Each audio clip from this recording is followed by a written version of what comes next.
E aí galera, beleza? Hoje a gente vai falar de triângulo retângulo. Então, o que a gente vai dizer do triângulo retângulo? Triângulo, né? A gente já tinha falado num vídeo anterior que a gente postou. Triângulo que tem três lados, três ângulos, certo?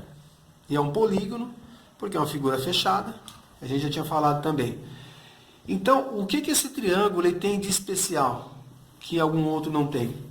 Porque esse é o triângulo que a gente usa aí para desenvolver cálculos de trigonometria, né? Muito usado aí. Hoje, em qualquer coisa que você for estudar aí, você vai aprender, você vai usar esse conceito de trigonometria. Vou até deixar uma foto aí de como a trigonometria, como a geometria, ela faz parte da vida da gente aí todo dia. Se vocês olharem na casa de vocês aí, ó, no vão de uma porta, você vê uma figura de um retângulo, em um espelho, uma televisão, numa janela, até numa escada aí que eu deixei para vocês aí uma foto para vocês darem uma olhada. Então o que eu quero mostrar para vocês? Por que esse triângulo é chamado de triângulo retângulo? Por quê? Porque ele tem um ângulo, tá vendo? De 90 graus, certo? Ele precisa ter isso para ser chamado de um triângulo retângulo, ter um ângulo reto, certo? Que é um ângulo de 90 graus. Beleza? Agora, nós vamos tentar entender por que no estudo desse triângulo, por exemplo, esse triângulo tem lados aqui que são chamados de lados especiais, né, que a gente chama. Por exemplo, esse lado aqui ele é chamado de cateto, certo? Nós temos um cateto, temos outro cateto, temos esse lado aqui que é chamado de hipotenusa. O que é hipotenusa? Hipotenusa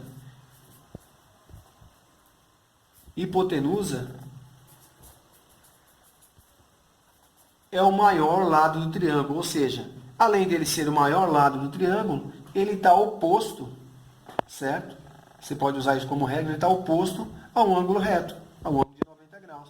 Mas vamos tentar entender na prática por que esse lado ele tem que ser maior, não teria que ser como? Ele não teria que ser de outra maneira. Por exemplo, aqui eu separei esses três palitos, beleza? Vamos quebrar esse triângulo. Esses três palitos, se vocês repararem, eles são iguais, beleza?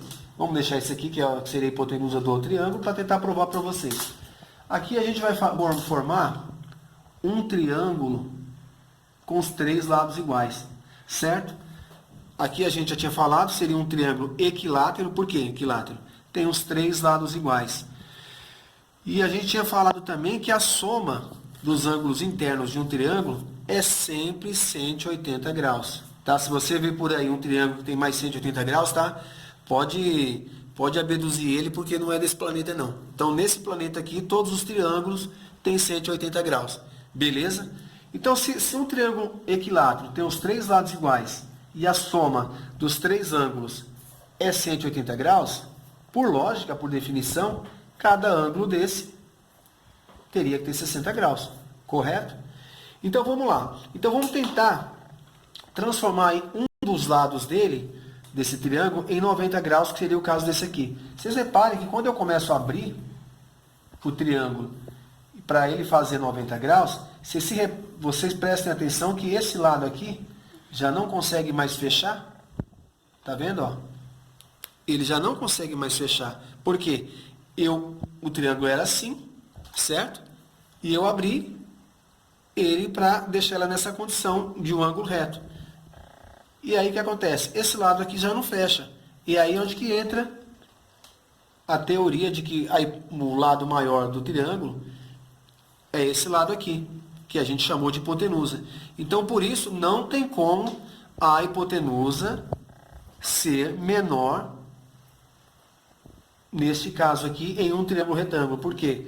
Se você vê uma hipotenusa aí que não é maior do qualquer lado, também pode abduzir que não é um triângulo retângulo. Tá? Para ser um triângulo retângulo, tem que obedecer esses critérios. A hipotenusa sempre vai ser o maior lado do triângulo. Se vocês prestarem atenção, eu vou deixar uma foto aí com vocês para dar uma olhada aí. Isso aqui, gente, vocês podem encontrar, não é eu que estou inventando, isso aqui é parte do cotidiano da gente. Entendeu? Isso aqui a gente encontra na casa da gente, a gente encontra no trabalho, a gente encontra desenhos que mostram figuras geométricas, quadrado, retângulo, triângulo. Eu deixei uma foto aí de uma escada. Se vocês prestarem atenção, esse lado aqui pode ser simulado de uma parede. Esse lado aqui pode ser o piso, como está na foto aqui, ó. E esse lado aqui, o degrau, a rampa da escada. Então, quer dizer, são coisas que a gente encontra no nosso dia a dia aí. Eu espero que vocês tenham entendido o conceito de triângulo retângulo, certo? Entendido os lados de um triângulo retângulo, que são os catetos, e esse lado que é a hipotenusa. Então, para vocês entenderem depois o conceito, quando a gente for fazer alguns exercícios aí de trigonometria, onde a gente vai usar o seno, cosseno, tangente, onde a gente vai aprender o cateto oposto, cateto adjacente. Então, não se preocupe com isso. Se preocupe em entender que um triângulo retângulo tem um ângulo de 90 graus e que o maior lado é a hipotenusa e que esses lados aqui a gente chama de cateto. Aprendendo esses conceitos, entendendo esses conceitos, quando a gente for fazer exercícios aí de trigonometria, vai ficar muito mais fácil aí a compreensão, beleza?